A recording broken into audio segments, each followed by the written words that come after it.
In 1953, the same year that serves as the setting for Far Beyond the Stars, was a tale by EC Comics called Judgment Day. It's a tale about robots, but I wouldn't be talking about it today of all days if it were just about that. It's a short tale, only 7 pages. Please allow me to walk you through it. We begin with an astronaut being welcomed to the planet Cybrinia, a crowd of orange robots excited at the Earthman's arrival. Behind them, subtly, we see a large window with more robots beyond, the label blue over it. It doesn't seem to mean anything, but it will be relevant soon. Tarleton, the astronaut, explains why he is here, but there is no need. The robots are excited over his arrival. Humans originally created them, and if this robot society is now ready, they will receive all the wonders and benefits that Earth has to offer them. On the second page is more of the backstory of how a handful of robots were first placed here to begin the process, to build a society worthy of inclusion in the Republic, to receive, in his words, our glory, the sum of all their advanced knowledge and wisdom.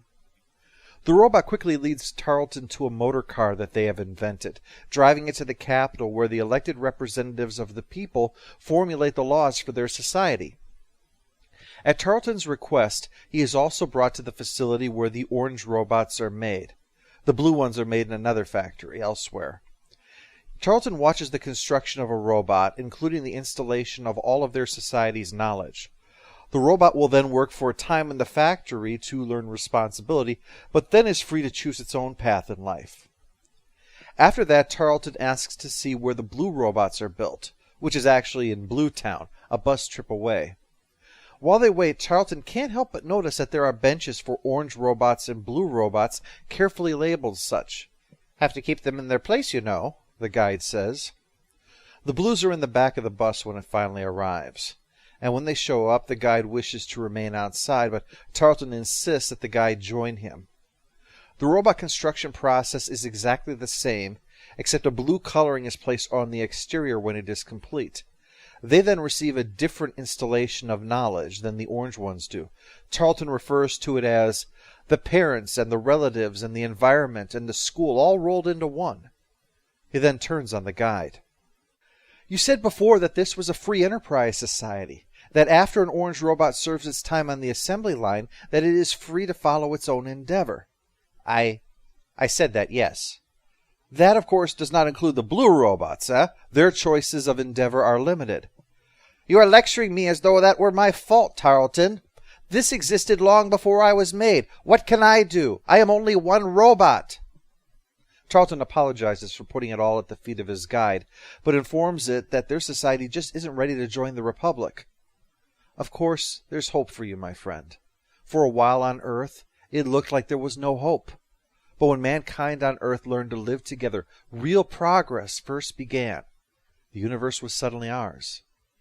And when we learn to live together, the universe will be yours too. Tarleton leaves in his ship, and on the way back to Earth removes his helmet, revealing that he's black.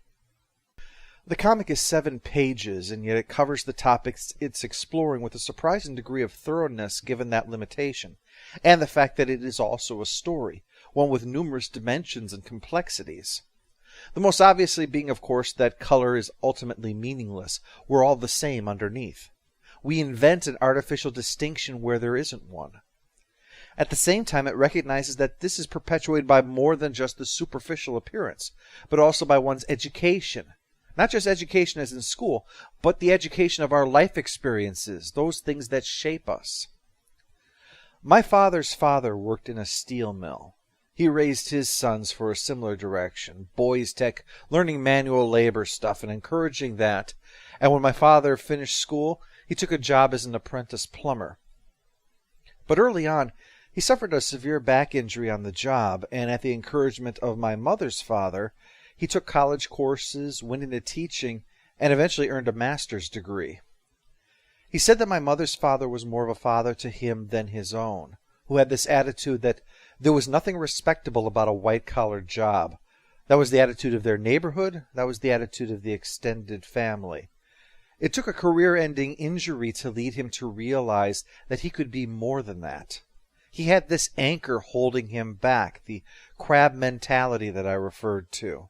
If you're not familiar with that, it means that it's like a crab bucket. You don't need to put a lid on a crab bucket because if any crab tries to escape, the other crabs will pull it back down again.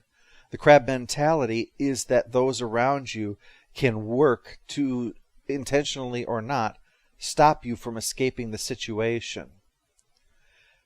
If that can be the case in a white neighborhood, you can imagine how much worse it would be if not only it was his family and neighbors telling him that, but those outside telling him also that he was not suited to that because of what he was, and of a legal system that all too often encouraged perpetuating those beliefs.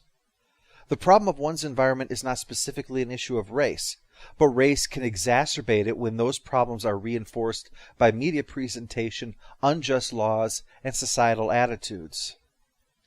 Al Feldstein, who wrote this story and would go on to serve as an editor of Mad magazine for nearly 30 years, is notable for tackling topics that were considered too shocking for the 50s.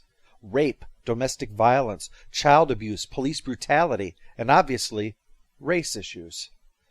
What's also fascinating about this story, though, is while it was an effective allegory on race relations, it even has room left over in its 7 pages to imply some hard questions. You have advanced technology. You have a democratic government. You have self-determination. All things to be proud of.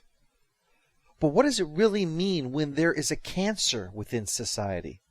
What have you achieved if those members of society that needs these things the most don't have them? In addition, the title, Judgment Day, is also a question of what one would expect for the religious when their Creator arrives and looks upon them.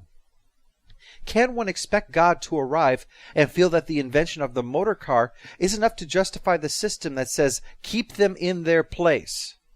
Can one expect God to be pleased with a system to represent the people, and yet see some of those people aren't being represented? Judgment Day indirectly asks, how do you think you can be judged if you can't even manage the basic love your neighbor as yourself? And yet, while it is accusatory, the ending is nevertheless positive. It promises that an answer is there for us, and posits a future where it has already happened.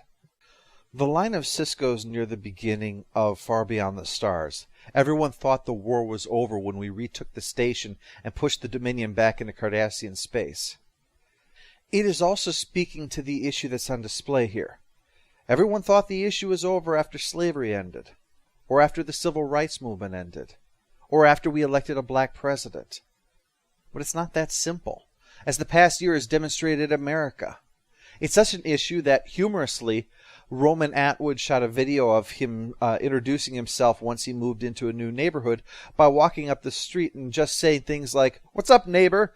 to his new neighbors, who were black, and as expected, they were so used to a different word that starts with N coming from some white dude that they heard that word simply out of habit.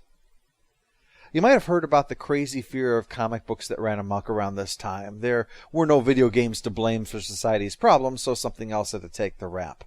That ultimately resulted in the Comics Code Authority. The code seemed almost tailor-made to drive EC out of business, too, with its list of requirements. No vampires, no werewolves, no zombies, and things like crime, horror, and terror couldn't be in the title.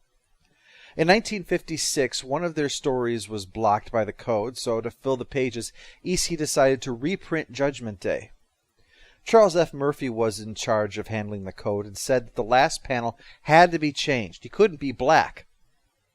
That shows just how systemic this problem was. A werewolf ripping out a man's throat with its teeth is as terrifying as a black astronaut. Feldstein himself was editor and refused the change, as it was the whole point of the story, and when the publisher Bill Gaines called back and refused to change it, Murphy demanded that the stars twinkling in the perspiration had to go, to which he was told what he could go do with himself, and the story ran unchanged. Comics, pulp magazines, and speculative fiction were one place where the conventions of the day could be challenged. In dreaming about a better tomorrow, it wasn't just better technology and better ways of living that we thought about. It was about being better to each other.